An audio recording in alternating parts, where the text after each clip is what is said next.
దేవుని నామానికి స్తోత్రములు. ప్రభువును ప్రియరక్షకుడైన యేసుక్రీస్తు వారి నామం పేరట మీ అందరికీ శుభాలు తెలియజేస్తున్నాను.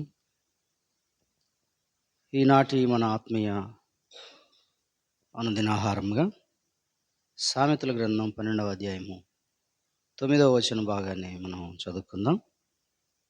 సామెతల గ్రంథము 12వ అధ్యాయము 9వ వచనం. ఆహారము లేకయున్నను తనను తాను పొగుడుకుని వాని కంటే దాసుడు గల అల్పుడు గొప్పవాడు. చదవబడినటువంటి లేఖన భాగంలో జ్ఞాని అయిన సొలొమోను, సామెతల గ్రంథకర్త అయినటువంటి సొలొమోను ఆత్మప్రేరణతో రాసినటువంటి ఈ మాటలు మనం చదువుతున్నాం. తినటానికి ఆహారము లేకయున్నను తనను తాను పొగుడుకొను వాని కంటే దాసుడు గల అల్పుడు గొప్పవాడు. తినటానికి ఆహారం లేదు, కానీ చాలా గొప్పలు చెప్పుకుంటూ ఫీల్ అయ్యే వారి గురించి ఇక్కడ ఈ ఉదయకాలంలో దేవుని వాక్యం మాట్లాడుతూ ఉంది. మన జీవితంలో, మన నిత్య జీవితంలో మన మానవ నైజం, మానవుని యొక్క తత్వం, ఆహారం లేకపోయినా, తినటానికి తిండి లేకపోయినా తనను తాను పొగుడుకుంటూ తనను తాను గొప్పగా చూపించుకునేటువంటి ప్రయత్నం మనిషి చేస్తూ ఉంటాడు. ఇక్కడ ఈ వాక్యంలో మనం చదివినప్పుడు చాలా చక్కగా తినటానికి ఆహారం లేకపోయినా మరి తనను తాను గొప్ప చేసుకుంటున్నాడు. వాడికంటే కూడా ఒక అల్పుడు ఉన్నాడు, ఆ అల్పుడికి ఒక దాసుడు ఉన్నాడు. వాడు చాలా గొప్పవాడు కదా, నాకు ఒక పని మనిషి ఉన్నాడు, నాకు ఒక సేవకుడు ఉన్నాడు, కాబట్టి నేను గొప్పవాడని వాడు చెప్పుకోవాల్సింది పోయి ఆహారం లేనివాడు చెప్పుకుంటున్నాడు నేను గొప్పవాడిని అని. చాలా డాబుసారిగా చెప్పుకుంటున్నాడు, పొగుడుకుంటున్నాడు. ఇక్కడ ఎందుకు తినటానికే లేనప్పుడు గొప్పలు చెప్పుకోవడం దేనికి? ఎందుకు అంత గొప్పగా ఫీల్ అవ్వడం? చాలామంది మనిషి జీవితంలో, నేను కానీ నీవు కానీ మనం ఎవరమైనా ఈ పని చేయడానికి దేవుని వాక్యము అంగీకరించట్లేదు. ఇది మనం మార్చుకోవాల్సినటువంటి లక్షణంగా ఈరోజు ఉదయం మనం చూస్తూ ఉన్నాం. తమకు లేనివి ఉన్నట్లుగా చూపించుకోవడం గొప్ప అనుకుంటారు చాలామంది. ఇతరులకు తాము గొప్ప అనేటువంటి భావన కలిగించడానికి ఆహారం లేకపోయినా మరి నలుగురిలో గొప్పగా కనబడాలని కొన్నిసార్లు చాలా గొప్పగా మనల్ని చూపించుకోవడానికి అపీరెన్స్కి చేసే పనులు, దానివల్ల అప్పులు చేసి చాలా గొప్పలు పోయి తిప్పలు పడుతూ ఉంటారు. ఇతరులకు గొప్పలుగా కనబడాలని, ఇతరులకు డాబుసరిగా కనబడాలని, డంబంగా కనబడాలని ప్రయత్నిస్తూ ఉంటాం. మనిషి నైజం అది కనబడుతూ ఉంటుంది, మానవ నైజం కనబడుతూ ఉంటుంది. కానీ విశ్వాసులైన వారికి, దేవుని ప్రజలైన వారికి ఇది సరిపోదు. ఇది ఎంత మాత్రం దేవుడు అంగీకరించేటువంటి విషయము కానే కాదు. చాలామంది విశ్వాసులైన వారిని మనం చూస్తూ ఉంటాం, దేవుని బిడ్డలైన వారిని గొప్పల కోసం తమకు లేకపోయినా, తినటానికి లేకపోయినా ఫంక్షన్లు, పెళ్ళిళ్ళు, లేకపోతే ఇంకేవేవో చేస్తూ ఉంటారు. ఎదుటివాడి కంటే నేనేమి తక్కువ వాడిని కాదు, ఎదుటివాడి కంటే నేనేమన్నా హీనున్నా, వాడి ముందు నేను తల వంచుకోవాల్సిన అవసరం ఉందా, వాడికి నేనేమైనా తక్కువ అని వాళ్ళ లగ్జరీని, వాళ్ళ యొక్క స్థితిని మనము చూసి మనం కూడా వాళ్ళ వలె ఉండాలనుకుంటాం మనం. కానీ అది చాలా తప్పని దేవుని వాక్యం తెలియజేస్తూ ఉంది. లోకంలో ఒక సామెత ఉంటుంది కదా, పులిని చూచి నక్క వాతలు పెట్టుకుంది అన్నట్లుగా నేను పులిలాగా ఉండాలి అనుకునే నక్క వాతలు పెట్టుకుందంట. అలా మనం ఉండటానికి దేవుని వాక్యము అంగీకరించట్లేదు. మనము ఎవరినో చూసుకుని, ఎవరినో కంపేర్ చేసుకుని, ఎవరినో పోల్చుకుని, ఎవరినో మనం వాళ్ళు జీవించే లైఫ్ స్టైల్ని చూసి మనం వాళ్ళు గొప్పగా బతుకుతున్నారు కాబట్టి నేను కూడా గొప్పగా అలా ఉండాలి అని అనుకోవడం తప్పు. మనకు తినడానికి ఆహారం లేదు, స్థితి తక్కువ ఉంది. స్థితి తక్కువ ఉన్నప్పుడు ఒక ఉన్నతమైన వాడిని, ఒక ఉన్నతంగా బాగా డబ్బున్న వాడిని కంపేర్ చేసుకోవడం మంచిది కాదు అని దేవుని వాక్యం సెలవిస్తూ ఉంది. ఒకసారి ఒక ఏనుగు, ఒక చిట్టెలుక రెండూ కలిసి వంతెన మీద వెళ్తున్నాయి. అది చెక్కల వంతెన. వెళ్తూ ఉన్నాయట. వెళ్తూ ఉంటే ఆ వంతెన కదులుతూ ఉంది. కదులుతూ ఉంటే ఈ చిట్టెలుక అన్నదంట, "ఏయ్! ఏనుగు బావ చూసావా? నన్ను చూసి వంతెన కదిలిపోతుంది. వంతెనే భయపడిపోతా ఉంది" అని అన్నదట. అన్ నిజానికి ఎవరిని చూసి కదులుతుంది? నిజానికి ఎవరిని చూసి అది వైబ్రేట్ అవుతుంది అనంటే ఏనుగు. ఎందుకు? ఏనుగు బరువు ఎక్కువ. ఏనుగు చాలా పెద్దది. చిట్టెలకి ఎంత ఉంటది? చిన్నగా ఉంటది. ఇది అలా చాలా గొప్పగా నేను లేకపోతే నేను నడవటం వల్లనే ఇది వణికిపోతుంది అని చెప్పుకున్నట్లుగా మనలో చాలామంది విశ్వాసులైన వారు, దేవుని ప్రజలైన వారు ఇలా చెప్పుకుంటూ ఉంటారు. నేను లేకపోతే అసలు జరిగేదే కాదు. నేను లేకపోతే మరి అసలు అక్కడ అవకాశమే లేదు. నేను లేకపోతే అని ఇలా గొప్పగా చెప్పుకుంటూ ఉంటారు. చాలా గొప్పగా చెప్పుకుంటూ ఉంటారు. మా ఇంటి పేరు చాలా గొప్పదండి. మా బ్యాక్‌గ్రౌండ్ చాలా గొప్పదండి. ఇట్లా అనేకమైన డాంభికమైన మాటలు, అతిశయమైనటువంటి చేసే బూస్టర్స్ లాగా వీళ్ళు డాంభికులుగా ఉంటారు. ఇలాంటి వారిని ఎప్పుడూ పొగడాలి. ఇలాంటి వారిని ఎప్పుడూ పొగుడుతూ ఉంటేనే వీళ్ళు బాగుంటారు. ఈ స్వభావం మంచిది కాదు. సంఘంలో ఆధిక్యత ఇచ్చినా, ఇవ్వకపోయినా, లేకపోతే దేవుడు నిన్ను ఎక్కడ ఏ స్థితిలో ఉంచాడు, ఎలా ఉన్నావో అక్కడి నుంచి నువ్వు దేవుణ్ణి మహిమపరుస్తూ ఉండాలే తప్ప, నన్ను నేను పాడినాను కాబట్టి నన్ను హైలైట్ చేయాలి అని గానీ, పొగడాలని గానీ, గొప్పగా చెప్పుకోవాలని గానీ మనం ఏమీ చేయకూడదు. కానీ కొందరు అలా ఉంటారు. హైలైట్ చేయకపోతే వాళ్ళు బిగుసుకుపోతారు. భీష్మించుకుంటారు వాళ్ళు. వాళ్ళు కఠినపరుచుకుంటారు. దేవుని మందిరానికి దూరం అవుతూ ఉంటారు. దేవుని సన్నిధికి దూరం అవుతూ ఉంటారు. ఇట్లా క్రైస్తవ లోకంలో, దేవుని ప్రజల్లో, మనుషుల్లో పొగిడితే ఉప్పొంగిపోయే మనుషులు చాలా ఒక కామన్‌గా ఉండేటువంటి ఒక స్వభావం. ఎప్పుడూ వీళ్ళని పొగడాలంటే ఏం పొగుడుతారు? అది కష్టమైనటువంటి పని గదా! కాబట్టి ఇటు స్వభావం దేవునికి వ్యతిరేకమైంది. ఇలాంటి స్వభావం దేవునికి వ్యతిరేకమైంది. మనల్ని మనం పొగుడుకోవడం, మనల్ని మనం స్తుతించుకోవడం, మనల్ని మనం ఘనపరచుకోవడం, ఇవన్నీ ఆపేసి పరలోకమందున్న దేవునికే మహిమ చెల్లించాలి. పరలోకమందు దేవునికే స్తుతి చెల్లించాలి. మనమందరం ఆయన్నే ఘనపరచాలి. సమస్త మహిమను, ఘనతను ఆయనకే మనం ఆపాదించాలి. ఆయననే మనము ఎల్లవేళలా ప్రభువైన యేసుక్రీస్తు వారిని ఎల్లవేళలా మనము నేను ఏ పాటి వాడినయ్యా, నేను ఏ పాటి వాడను, ఇంతగా హెచ్చించడానికి నేను ఏ పాటి వాడను, ఏ పాటి దానను, ఏముందయ్యా నాలో అని మనల్ని మనం పరిశీలించుకుంటూ ఎప్పుడూ ఆయన కొనియాడాలి.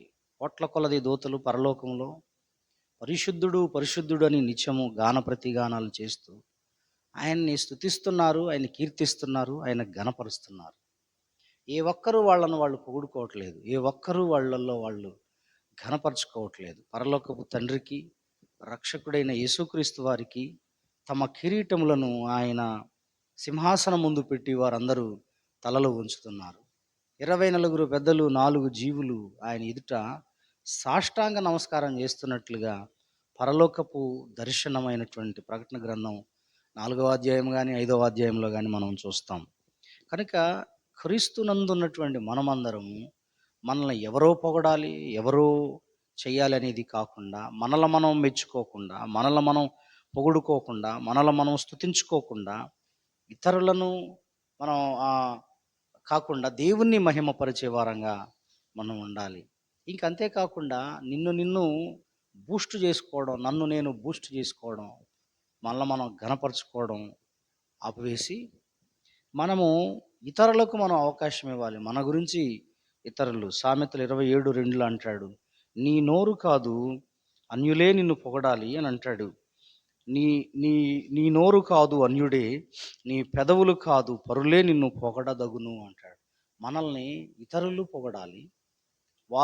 ఆ వ్యక్తి మంచివాడండి, ఆ వ్యక్తి చాలా మంచిదండి, నిజంగా వాళ్ళు దేవుని పని చేశారండి, నిజంగా వాళ్ళు దానికి అర్హులే ఈ సన్మానానికి అర్హులే అని నలుగురు యాక్సెప్ట్ చేసే విధంగా మన జీవితాలు ఉండాలి తప్ప, మనకై మనం ఘనతలకు, మనకై మనం వెళ్ళి చెప్పుకోవడం అనేది ప్రమాదం.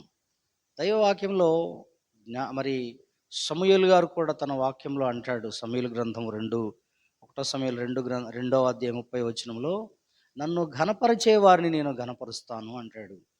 ఆయన ఎవరు ఘనపరుస్తారో దేవుడు వారిని ఘనపరుస్తాడు. మనకై మనం అది కోరుకోవాల్సిన అవసరం లేదు. దేవుడే మనకది ఆపాదిస్తే, దేవుడే మనం ఆయన ఘనపరుస్తున్నాం గనుక, ఆయన నామాన్ని, ఆయన పనిని, ఆయన సేవను, ఆయన కార్యక్రమాలను, ఆయన సన్నిధిని మనం ఎల్లవేళలా మనం ఏ పని చేసినా ఆయనకే ఘనత రావాలని మనం బ్రతుకుతున్నప్పుడు తప్పనిసరిగా మనల్ని ఆయన ఘనపరుస్తాడు.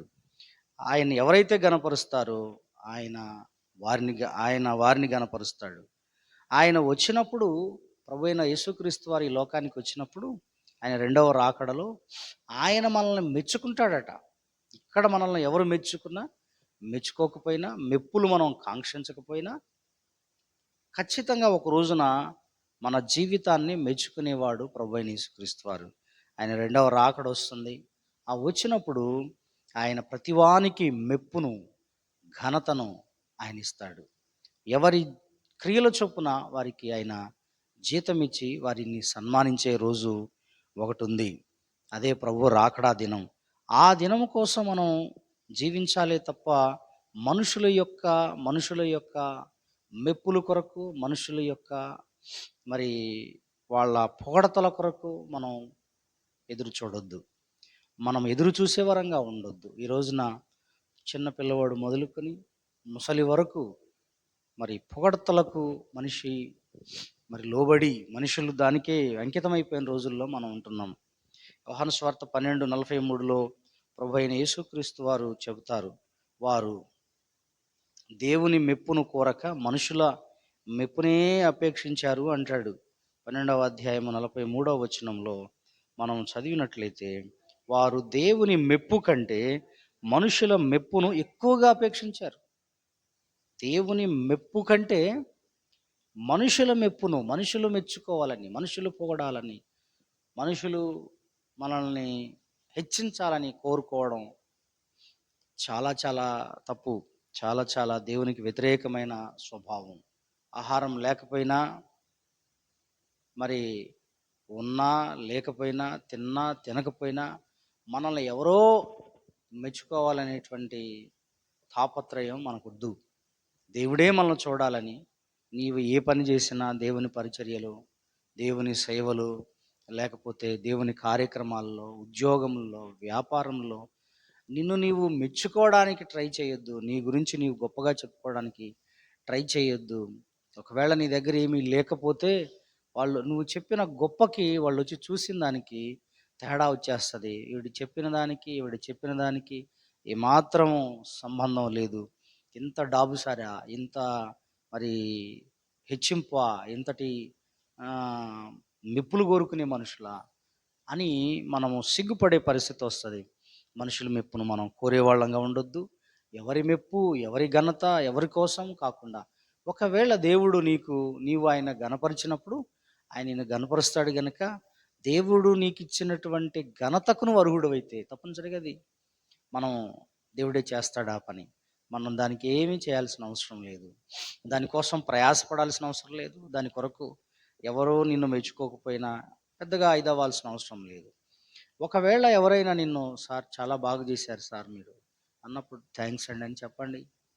చాలా మరి వందనాలండి మీకు అని చెప్పండి. చాలు, దాన్ని లైట్ తీసుకోవడమే. ఒకవేళ ఎవరైనా ఓడితే థ్యాంక్ యూ అండి అని చెప్పి, మీరు చేసిన ఒక మంచి పనిని వారు అన్యులు, నీకు నీవు కాదు, అన్యులు అప్రిషియేట్ చేసినప్పుడు, ఆ అన్యులు నిన్ను ఒకవేళ మెచ్చుకున్నప్పుడు థ్యాంక్ యూ అని చెప్పండి. దాని గురించి పొంగిపోవాల్సిన అవసరం లేదు. దాని గురించి మనం పెద్దగా ఫీల్ అవ్వాల్సిన అవసరం లేదు. దాన్ని లైట్ తీసుకుని మనం ఇలాంటి పొగడ్తలకు మనం పడిపోయే వాళ్ళంగా, పొగడ్తలకు కొంతమంది మనల్ని పొగిడి పొగడ్తలు చెప్పి వాళ్ళ వాళ్ళ అవసరాలు తీర్చుకునేటువంటి మైండ్ సెట్లు కలిగి ఉంటారు. వాళ్ళ అక్కర్లు తీర్చుకునే మైండ్ సెట్లు కలిగి ఉంటారు. అలాంటప్పుడు నువ్వు పొగిడినప్పుడు, నువ్వు పొగిడావు, వాడు అక్కర తీర్చుకున్నాడు. వాడు పొగిడాడు, నిన్ను తన అక్కర తీర్చుకున్నాడు. అలాంటప్పుడు మనం ఏమైపోతామంటే ఆహ్, అందులో పొంగిపోయి మనమే నష్టపోతాం. మనమే చాలా ప్రాబ్లమ్స్ ఫేస్ చేయాల్సొస్తది. కనుక దేవుడు ఈ ఉదయకాలంలో నీతో నాతో మాట్లాడేది ఏమిటంటే, ఆహారం లేక నన్ను తన్ను తాను పొగుడుకునేవాని కంటే అల్పుడు దాసుడు గల అల్పుడు గొప్పవాడని చెబుతా ఉంది వాక్యము. ఎవరైనా ఘనపరుస్తారో దేవుడు వారిని ఘనపరుస్తాడు. ఒక రోజున మెచ్చుకునేటువంటి దేవుడే వచ్చి మనల్ని మెచ్చుకునే రోజు ఉంది. ఈ విషయాన్ని మనం గుర్తుపెట్టుకోవాలి. మనుషుల యొక్క మెప్పుల కోసం, గొప్పల కోసం ఏ పని చేయొద్దు. ఏ పని చేయొద్దు. దేవుడే నన్ను చూస్తున్నాడు. దేవుడే నన్ను ఆయనే చూస్తున్నాడు. నేను ఆయనకే మహిమ చెల్లించాలి అని ఒక పాట పాడినా, ఒక మంచి పని చేసినా, దేవుని మందిరంలో పరిచర్య చేసినా, బయట ఉద్యోగంలో ఏది చేసినా, వ్యాపారంలో ఏది చేసినా, ఎక్కడ ఏది చేసినా యథార్థ హృదయులమై దైవ దైవ మెప్పు కొరకే దేవుడే నిన్ను చూస్తున్నాడు, నన్ను చూస్తున్నాడు అన్న దృక్పథంతో మాత్రమే మనం పని చేయాలి. మన పొగడ్తల కోసము, ఇంకేదో ప్రశంసల కోసము, ఘనతల కోసము చేయాల్సిన అవసరం లేదు. కానీ దానంతటికి అదే దేవుడిని నీవు గనపరిచినప్పుడు తప్పనిసరిగా నువ్వేం చేయనవసరం లేదు. అన్యుడు నిన్ను పొగుడుతాడు. అన్యుడు నిన్ను గురించి చెప్తాడు. చాలా మంచి పని చేశాడండి ఆయన. చాలా మంచి వ్యక్తి అండి ఆయన. చాలా చాలా గొప్ప వ్యక్తిత్వం కలిగిన వాళ్ళండి వాళ్ళు అని నిజానికి చెప్పడం జరుగుతుంది. కాబట్టి అది దేవుడే చేస్తాడు. దానికోసం మనం ఏమీ చేయనక్కర్లేదు. కనుక ఈ ఉదయకాలంలో మనం ఎవరిని ముఖస్తుతి చేస్తున్నాం, ఏమి కాంక్షిస్తున్నాం అనేది మనం ఆలోచన చేసుకుందాం. దేవునికి కృతజ్ఞతలు చెల్లిద్దాం. ఆయనకే సమస్త మహిమ చెల్లిద్దాం. ఆయనకే మహిమను ఆపాదిద్దాం. దేవా, నాయన నీకే మహిమయ్యా, నాకు కాదు ప్రభువా అని సమస్త గౌరవాన్ని, సమస్త ఘనతను మనం మన పరలోక తండ్రికి ఆపాదించి ఆయన వైపే చూస్తూ మన జీవితకాలం అంతా నడుస్తాం. దేవుడి ఈ వాక్యమును దీవించును గాక. ఆమేన్. ప్రార్థన చేసుకుందాం.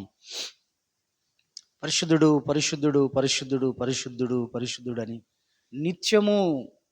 నిత్యము కోట్ల కొలది దూతల చేత, 4 జీవులు, 24 పెద్దల చేత పరలోకములో ఆరాధించబడుతున్న మా ప్రియ పరలోక తండ్రి, మీ పాదాలకు స్తుతులు నాయన. అయ్యా, నిన్ను స్తుతిస్తున్నామయ్యా. నీకు స్తుతి కలుగునగాక. ఎందుకంటే నీవు సృష్టికర్తవు తండ్రి. ఎందుకంటే నీవు మమ్మల్ని పుట్టించిన వాడవు.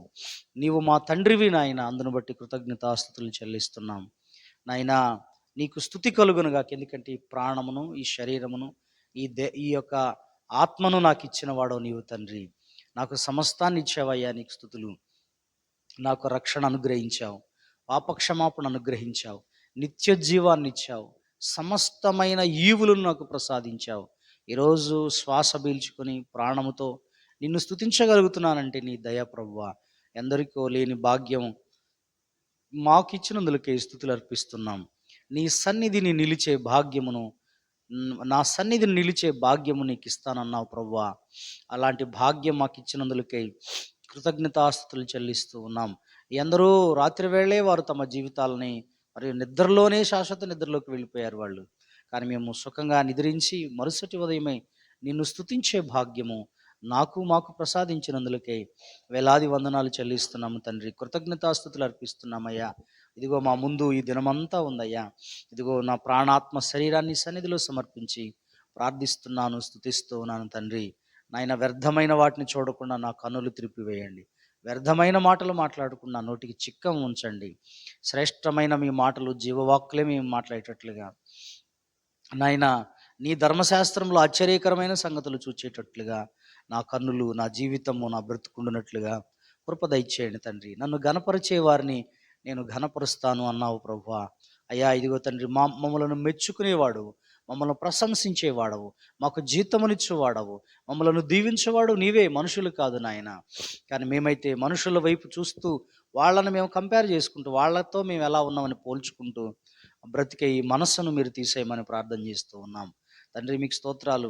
ఆహారం లేకపోయినా తను తాను పొగుడుకునేవాని కంటే దాసుడు గల అల్పుడు గొప్పోడు కదా అని నీ వాక్యం సెలవిస్తూ ఉంది నాయన. మీకు స్తోత్రాలు, స్తుతులు. అయ్యా, ఆహారం లేకపోయినా డాబుసరిగా గొప్పలు చెప్పుకుంటూ మమ్మల్ని మేమే అయ్యా ఘనపరుచుకునే ఈ ఈ దుర్గుణం మాలో నుంచి తీసివేయమని ప్రార్థన చేస్తున్నాం. ఇలాంటి గుణానికి, ఇలాంటి మెప్పులు కోరుకునే గుణాన్ని, ఇలా లేకపోయినా కూడా ఘనపరుచుకుంటూ డాబుగా చెప్పుకునేటువంటి ఈ మనస్తత్వం నుండి మమ్మల్ని విడిపించండి, సరిదిద్దండి, కృప చూపండి తండ్రి. ఈ ఉదయకాలం అంతట్లో నాయన మమ్మల్ని మీకు చేతులకు సమర్పించుకుంటూ ఈ దినమంతా మీరు మాతో కూడా ఉండి సహాయం చేయమని, సంఘములో ఉన్న ప్రతి కుటుంబాన్ని దీవించండి, ఆశీర్వదించండి. దేశమును, రాష్ట్రమును, జిల్లాను, ప్రాంతమును ప్రభా మీ చేతికి అప్పగిస్తున్నాము నాయన. మా దేశము రక్షణార్థమైన జ్ఞానము ఎరిగి ఉండాలని మేము ప్రార్థన చేస్తున్నాం. మా దేశ స్థితిగతులు, మా దేశ అధికారులు, మా దేశ ప్రధాని, మా దేశ రాష్ట్రపతి నాయన, వారందరూ క్షేమంగా ఆరోగ్యంగా ఉన్నట్లుగా సహాయం చేయండి తండ్రి. మా దేశానికి సుపరిపాలన అందించబడే విధంగా కృప చూపండి. సమస్త మహిమను మీకే ఆపాదిస్తూ తండ్రి, ఈ ఉదయకాలమంతా, ఈ దినమంతా మీరు మాతో ఉండి బలపరచగలరని మా ప్రభువును ప్రియరక్షకుడైన యేసుక్రీస్తు వారి నామం పేరట ప్రార్థిస్తూ స్తుతిస్తూ వేడుకొనుచున్నాము తండ్రి.